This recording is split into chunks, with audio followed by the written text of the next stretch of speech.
आपल्या महाराष्ट्र सरकारचे कॅप्टन एकनाथ शिंदेजी,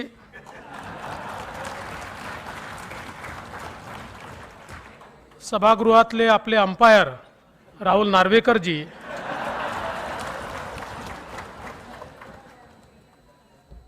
आपले वाईस कॅप्टन अजितदादा पवारजी, आता थर्ड अंपायर नाही म्हणतात त्यामुळे अंपायरच म्हणावं लागेल, डॉक्टर नीलमताई गोरेजी आणि अंबादासजींना काय म्हणायचं मग, विरोधी पक्ष नेते अंबादास दानवेजी,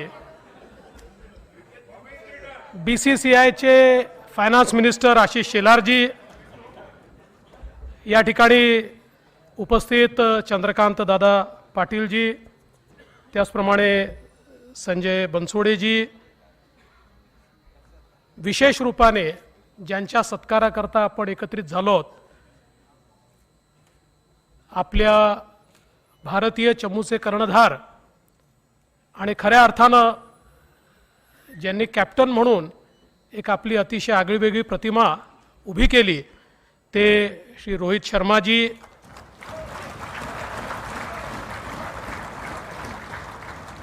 बॅटर आणि कॅचर असे सूर्यकुमार यादवजी, यशस्वी जयस्वालजी, शिवम दुबेजी, आता यांच्यापैकी कोणी जास्त छक्के मारले मला माहिती नाही, नाही रोहित तर आहेच, मी यशस्वी आणि शिवमच्या बद्दल बोलतोय, पारस मांबरेजी, अरुण कानडेजी, जितेंद्र भोळे, विलास आठवले, सर्वच मंचावरील मान्यवर, समोर बसलेले सर्व सन्माननीय आमदार आणि उपस्थित सर्व भगिनी आणि बंधूंनो, आज आपल्या सर्वांकरता हा अतिशय आनंदाचा क्षण आहे की ज्या अपराजित भारतीय टीमने T20चा वर्ल्ड कप जिंकला त्याच्या 4 यशस्वी खेळाडूंचं आणि कॅप्टनचं या ठिकाणी आपण स्वागत करतो आहोत, त्याची संधी आपल्याला मिळाली आहे. आणि विशेषतः कॅप्टन रोहित शर्मा यांनी एकाच दिवशी आपल्याला आनंदही दिला आणि दुःखही दिलं. आपल्याला कप जिंकून, वर्ल्ड कप जिंकून, विश्वविजेता होऊन आपल्याला प्रचंड मोठा आनंद त्यांनी दिला आणि त्याच दिवशी T20 मधनं रिटायरमेंट घोषित करून आपल्याला दुःख देखील दिलं. पण मला असं वाटतं की निश्चितपणे रोहित शर्मा या खेळाडूचं नाव भारताच्या क्रिकेटमध्ये एक जी आमची मोठ्या खेळाडूंची मांदियाळी आहे की ज्यांच्याशिवाय भारतचं क्रिकेट पूर्ण होऊ शकत नाही, तशाच प्रकारचं नाव हे आता रोहित शर्मा यांचं आहे, हे देखील या ठिकाणी आपण मान्य केलं पाहिजे. कपिल देव आणि धोनींनंतर आपल्याला विश्वचषक जिंकवून देणारे या ठिकाणी रोहित शर्मा आहेत. आणि आपल्यापैकी राजकीय लोकांना माझा सल्ला आहे की रोहित शर्मा ज्यावेळेस प्रेस कॉन्फरन्स करतात ती आपण बघितली पाहिजे, म्हणजे कमीत कमी बोलून आपल्या बॉडी लँग्वेजने देखील उत्तर देता येतं. हे रोहित शर्मांकडनं आपल्याला निश्चितपणे या ठिकाणी शिकता येईल. आणि किती विक्रम त्यांच्या नावाने आहेत हे देखील आपल्याला माहिती आहे. T20चे जगातले सर्वात यशस्वी कर्णधार हे रोहित शर्मा आहेत. 50 सामने जिंकून T20 मध्ये सर्वाधिक विजय मिळवणारे हे देखील रोहित शर्मा आहेत. त्यासोबत सर्वाधिक रन, सर्वाधिक शतकं, 50 धावांसाठी सर्वाधिक पार्टनरशिप, असे इतके मोठ्या प्रमाणात त्यांच्या करिअरमध्ये त्यांनी विक्रम केलेले आहेत. पण सगळ्यात महत्त्वाचं काय आहे तर एक कॅप्टन म्हणून त्यांनी त्यांच्या टीमचा मिळवलेला विश्वास, त्यांच्या कुठल्याही टीम मेंबरला जर विचारलं, आपल्यापैकी अनेक लोक टीम मेंबरचे इंटरव्ह्यू आपण बघत असतो, त्यावेळेस ते ज्या आदराने आणि प्रेमाने रोहित शर्मा यांचं नाव घेतात, मला असं वाटतं की कोणालाही जर लीड करायचं असेल तर त्यांनी हे शिकलं पाहिजे की कधी कठोर वागून देखील पण आपल्या टीम मेंबरच्या मनात हा विश्वास की आमचा कॅप्टन हाच आम्हाला विजयापर्यंत नेऊ शकतो, हा आमचा कॅप्टन आहे, हा आमचा कर्णधार आहे, हे जे काही आपल्याला त्यांच्या एकूण सगळ्या व्यवहारात पाहायला मिळतं. आणि म्हणून मला असं वाटतं की एक उत्तम कॅप्टनची जी परंपरा आहे त्याच्यामध्ये 4 चांद जोडण्याचं काम जर कोणी केलं असेल तर ते रोहित शर्मा यांनी केलेलं आहे. आणि सूर्यकुमार यादव यांच्या नावातच सूर्य आहे आणि हे उगवता हुआ सूर्य आहे, हा मावळतीचा सूर्य नाही आहे. खरं म्हणजे रोहित शर्मांचा तर अनुभव खूप मोठा आहे, पण या चौघांमध्ये काही कॉमन असेल तर बॉलरला त्या ठिकाणी रात्री झोप येणार नाही अशा प्रकारे बॅटिंग करणं हे चौघांचंही कॉमन आहे. हे मैदानात उतरले की चौके आणि छक्के याचा हिशोबच या ठिकाणी राहत नाही.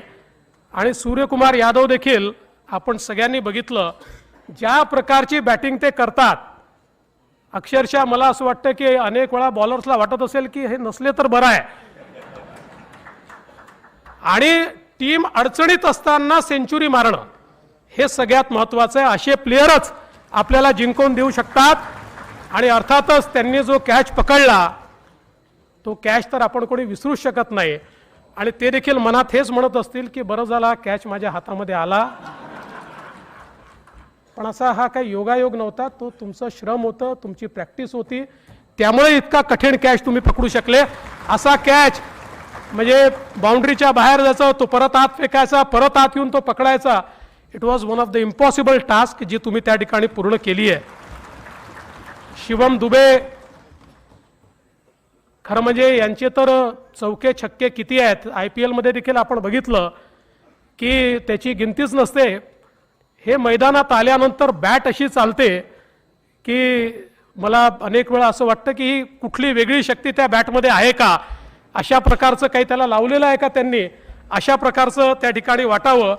आणि त्यासोबत आमच्या यशस्वी जयस्वालने देखील एकाच सिरीजमध्ये 700+ अशा प्रकारचे रन करून जवळपास सुनील गावस्करांनंतर 45 वर्षांनी हा रेकॉर्ड त्यांनी तयार केला. इतका युवा खेळाडू पण आज अशा प्रकारचा रेकॉर्ड हा त्यांनी या ठिकाणी तयार केला आहे. त्यामुळे मला असं वाटतं की असे सगळे खेळाडू आज आपल्याला या ठिकाणी आपल्या मुंबईतले आहेत, आपल्या महाराष्ट्रातले आहेत. महाराष्ट्राला खरोखर मला असं वाटतं की यांनी सगळ्यांनी धन्य केलं आहे. आणि महाराष्ट्राच्या वतीनं मी आपल्या सगळ्यांना म्हणू इच्छितो की we are proud of you, Maharashtra is proud of you. आणि निश्चितपणे आज या सगळ्यांचा सत्कार करण्याची संधी आपल्याला मिळाली. माननीय मुख्यमंत्री, माननीय अध्यक्ष, माननीय उपसभापती यांचे मी मनापासून आभार मानतो. कारण काल आम्ही देखील जीव मुठीत धरून बसलो होतो. कारण गृहमंत्र्याकरता इतके लोक एका ठिकाणी जमा होणं म्हणजे ते घरी जातपर्यंत आपली विकेट तर पडणार नाही ना, अशा प्रकारची परिस्थिती असते. पण थँक्यू रोहितजी, तुम्ही त्याचा उल्लेख केला. खरोखर काल आपल्या मुंबई पोलिसांनी अतिशय चांगलं काम केलं. खूप मोठ्या प्रमाणात लोक येतील हे अपेक्षित केलंच होतं, पण अपेक्षेच्या दुप्पट लोक आले. मुंबईकरांचं जे प्रेम आहे ते इतकं ओसांडून काल वाहत होतं, पण मुंबईकरांनी शिस्त मोडली नाही. म्हणून मुंबईकरांचेही मी मनापासून अभिनंदन करतो.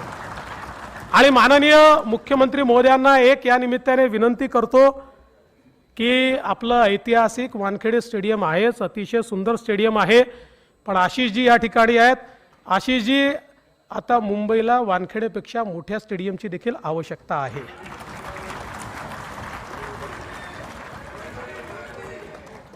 त्यामुळे निश्चितपणे येत्या काळामध्ये मुंबई क्रिकेट असोसिएशन असेल, BCCI असेल, या सगळ्यांना जी काही मदत लागेल निश्चितपणे आमचे मुख्यमंत्री त्या ठिकाणी करतील. एक वानखेडेची सर कुठल्या स्टेडियमला येऊ शकत नाही कारण ते ऐतिहासिक आहे, पण तरी देखील एक मुंबईला आधुनिक 1,00,000 लोक मावतील अशा प्रकारचं स्टेडियम हे मुंबईमध्ये येत्या काळात आपण सर्वांनी मिळून करावं, एवढीच आपल्या सगळ्यांना विनंती करतो आणि जाता जाता एवढंच सांगतो की रोहितजी, आमच्याकडे डकवर्थ लुईसचा नियम आहे. कोण निवडून येईल आणि कोण सरकार स्थापन करेल आणि कुठे ॲव्हरेजवर कोणाचा विजय होईल हे सांगता येत नाही. पण हे जरी असलं तरी देखील आज आम्ही सगळे एकत्रित आहोत.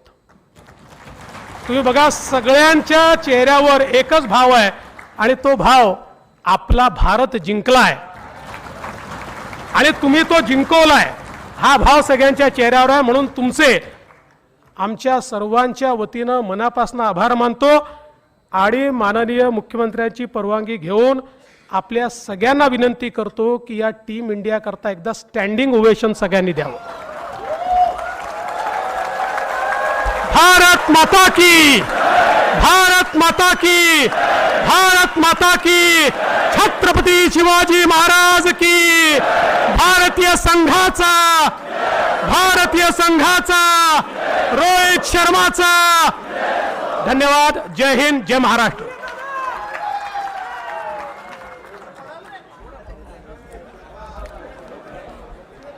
धन्यवाद माननीय उपमुख्यमंत्री महोदय.